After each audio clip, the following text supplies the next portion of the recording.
Aujourd'hui, on va voir quelques cas d'utilisation de ChatGPT Works.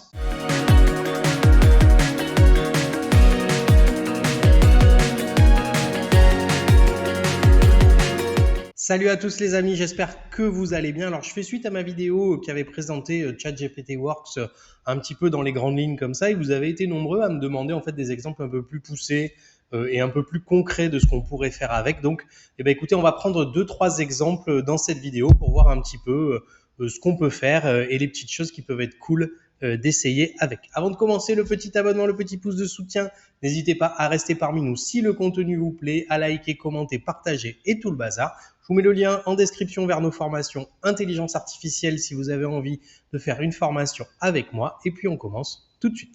Alors, je vais prendre un premier exemple. Donc, j'ai connecté en module d'extension, pour vous faire cette démo, j'ai connecté donc mon Google Drive, ma boîte mail et mon logiciel Canva. Donc, je vous rappelle, module d'extension, vous sélectionnez un module d'extension, vous appuyez sur installer, vous connectez votre compte et puis pas de souci, ça va fonctionner. Je me mets bien en mode Works ici et du coup, regardez, on va prendre quelques exemples comme ça. Donc le premier, donc je lui ai dit, fais-moi un résumé des principaux points forts et points faibles des différentes IA, tels que ChatGPT, Gemini, Claude et Copilot. Et donc je veux deux versions, une version qui sera sur mon Drive que j'ai connecté et une version qui va être directement sur le bureau de mon ordinateur. Donc vous voyez, il va commencer à rédiger et puis normalement quand ça va être fini, il va me demander une petite autorisation pour aller sur le bureau et ça devrait aller. D'ailleurs, à ce propos, quand vous autorisez, vous pouvez autoriser au coup par coup, mais quand vous allez dans les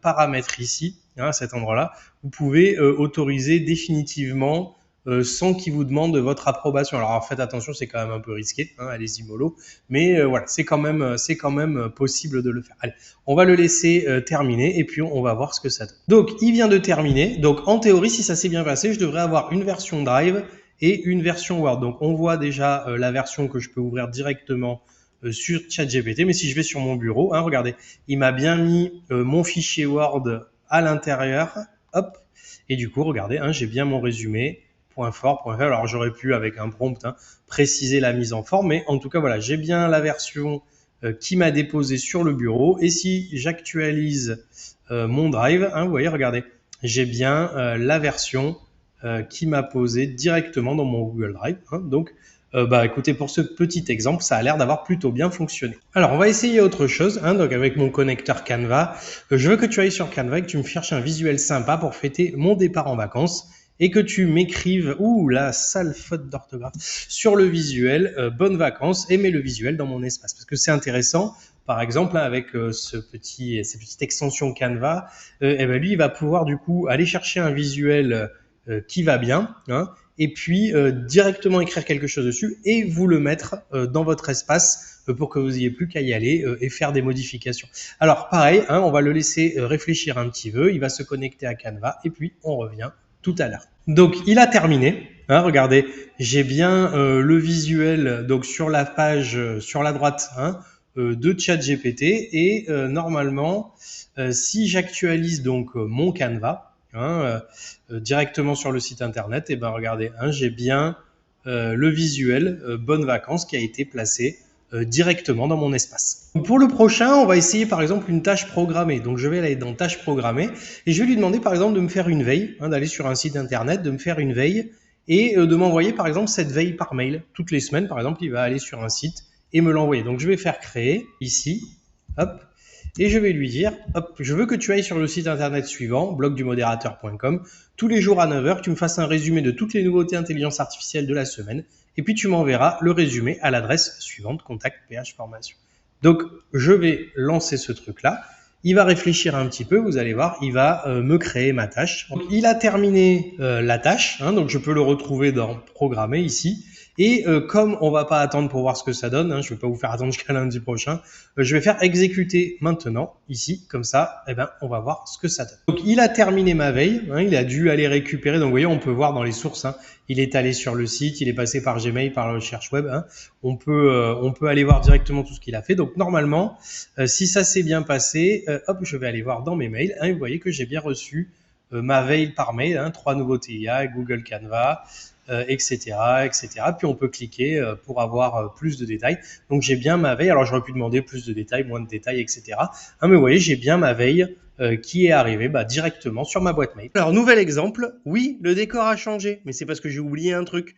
Et c'est pas grave, magie du montage, hein, on va tout rassembler et essayer de faire un truc qui tient à peu près la route. Alors, regardez, nouvel exemple avec la boîte mail. Fais-moi un résumé des mails de la semaine, classe-les en urgent, à vérifier pour info, et place-moi ce résumé au format Word sur mon bureau. Alors, j'aurais pu le faire en tâche programmée, hein, en fait, finalement, pour que toutes les semaines, il me fasse la même chose. Bon, là, je le fais sur le chat normal, hein, mais dans l'idée, vous avez compris. Donc, je vais lancer ce machin-là. Donc, il a terminé. Hein, on va vérifier sur le bureau, ici, tac. Hop, et vous voyez, donc j'ai bien mon résumé, hein, ma petite synthèse, donc avec les urgents, donc oui, il n'en a trouvé aucun, les à vérifier et les pour information. Hein, vous voyez, il y a des mises à jour WordPress et des petites conneries comme ça, et un petit plan d'action comme ça directement. Donc on voit un petit peu l'ordre dans lequel il a fait les choses avec les sources, etc. Donc vous voyez, pas mal hein, aussi pour les petits résumés de mails et voir si jamais on n'a pas oublié quelque chose en cours de route. Allez, je vais lui demander un dernier exemple. Je veux que tu analyses ce support de cours et que tu me dises s'il y a des informations obsolètes hein, à l'intérieur de ce support. Fais-moi une liste de ce que tu changerais dans un document à part que tu me placeras sur le bureau. Allez, on va prendre ce dernier petit exemple. Donc, normalement, il devrait analyser le document, regarder s'il y a des informations qui sont peut-être un petit peu vieilles. Hein, et puis, normalement, je devrais avoir un petit doc de ce qui changerait directement sur mon bureau. On le laisse terminer. Donc il a terminé hein, et on voit que il vient de me faire quand même un joli rapport, hein, vous voyez, sous forme de tableau avec priorité haute, etc. Donc il m'a fait une petite liste comme ça de conseils. Hein, le passage sur le c'est inversé, compta et le nom anglais, etc. Donc effectivement, c'était un support un peu vieux et un peu mal fait. Donc effectivement, il a trouvé, vous voyez, les petites erreurs et les petits changements qu'on pourrait faire dessus. Voilà, c'est tout pour cette vidéo ChatGPT Work. J'espère que ces quelques exemples vont vous aider à le prendre en main et puis vous donner des idées par rapport à tout ça. Alors, je pense que à l'heure où j'enregistre, je pense que c'est la dernière vidéo avant les vacances. Donc, écoutez, moi, je vais vous souhaiter de très, très bonnes vacances. On se donne rendez-vous le mois prochain pour encore plein de super vidéos. Je vous souhaite une bonne fin de journée. À bientôt. Salut!